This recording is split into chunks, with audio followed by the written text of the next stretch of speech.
Hi all, ഇന്ന് നമ്മൾ നോക്കുന്നത് ബീഡ്സ് യൂസ് ചെയ്തിട്ടുള്ളൊരു ക്രോസ് ഫില്ലിംഗ് ആണ്. അതിന് വേണ്ടിയിട്ട് ചെറിയൊരു മോട്ടീഫ് ഇവിടെ വരച്ചിട്ടുണ്ട്. അപ്പോൾ നമ്മൾ ഇതിലേക്ക് ചെയ്യുന്ന ടൈമിൽ നമ്മൾ എപ്പോഴും ക്രോസ് ഫില്ലിങ്ങിന് ചെറിയ മോട്ടീവ്സ് നോക്കിയിട്ട് സെലക്ട് ചെയ്യാം. ഇപ്പോൾ ഞാനിതാ ഈ ഒരു കോർണറിൽ നിന്നാണ് സ്റ്റാർട്ട് ചെയ്യുന്നത്. നമ്മൾ ഈ ബീഡ്സ് ഫില്ലിംഗ് ഒക്കെ ചെയ്യുമ്പോൾ നമ്മൾ യൂസ് ചെയ്യേണ്ടത് നമ്മളെ ബീഡ് നീഡിലാണ്. ഞാനിപ്പോൾ എടുത്തിട്ടുള്ളത് ടുലിപ്പിൻ്റെ നീഡിലാണ്. അപ്പോൾ നമ്മൾ എന്ത് ചെയ്യാം, നമ്മൾ നോർമലി ഇപ്പോൾ ബീഡ് വർക്ക് പഠിച്ചപ്പോൾ ഓരോരോ ബീഡിനെ ഓരോരോ ചെയിനിലിട്ട് കൊടുത്തിട്ടാണ് പഠിച്ചിട്ടുള്ളത്.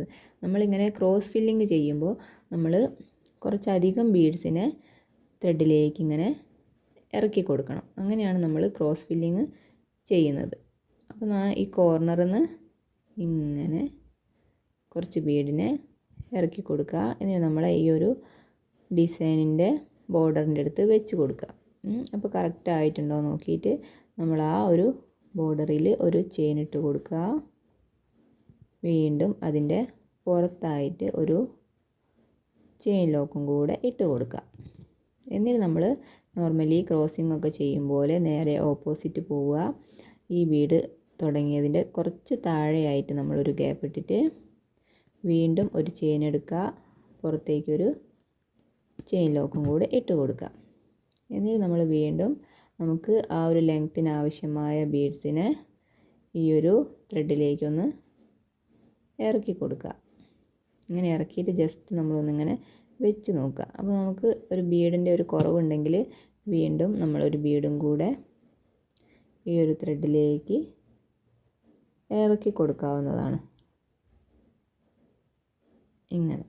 എന്നിട്ട് നമ്മൾ വീണ്ടും ഒന്ന് ജസ്റ്റ് ഇവിടെ വരെ വെച്ചിട്ട് അതേ ഒരു ഷേപ്പിൻ്റെ ലൈനിൽ ഒരു ചെയിൻ ഇട്ട് കൊടുക്കുക.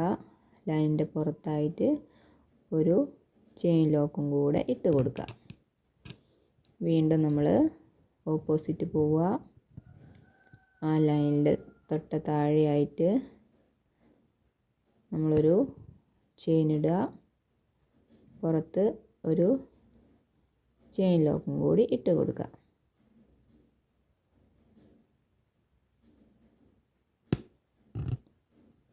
എന്നിട്ട് നമ്മൾ എന്ത് ചെയ്യുക, വീണ്ടും നമുക്ക് ആവശ്യമുള്ള അത്രയ്ക്കും ബീഡ്സിനെ ഇതിലേക്ക് ഇറക്കി കൊടുക്കുക.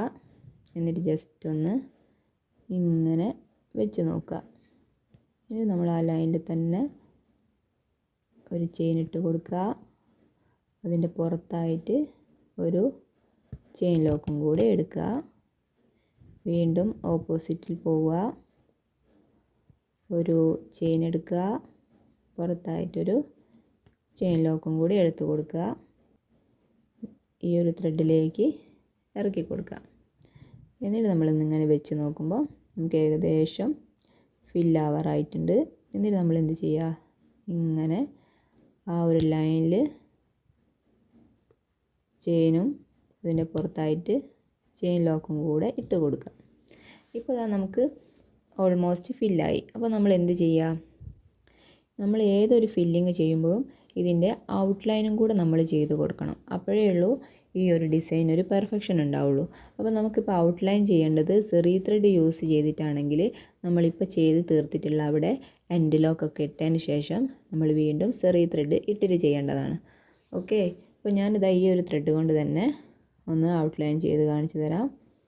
തൊട്ടടുത്തായിട്ട് ഈ ഒരു ഷേപ്പ് തന്നെ നമ്മളിങ്ങനെ ചെയിൻ സ്റ്റിച്ചിട്ട്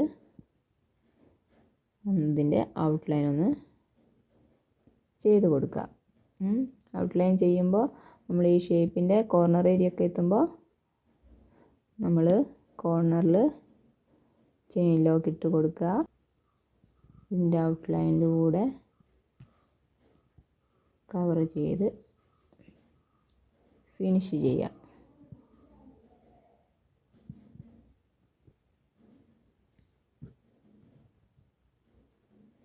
അപ്പോൾ നമ്മൾ എപ്പോഴും ക്രോസ് ഫില്ലിങ് ചെയ്യുമ്പോൾ ചെറിയ ചെറിയ ഷേപ്പ് നോക്കിയിട്ട് വരച്ച് കൊടുക്കുക. അപ്പോഴാണ് നമുക്ക് നല്ലൊരു ഭംഗി ഉണ്ടാകുന്നത് നമ്മളെ ഡിസൈന്.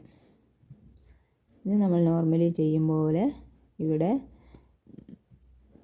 ഒരു ചെയിൻ ലോക്ക് എടുക്കുക. എന്നിട്ട് എൻഡ് ലോക്കും കൂടെ ചെയ്ത് കൊടുക്കുക.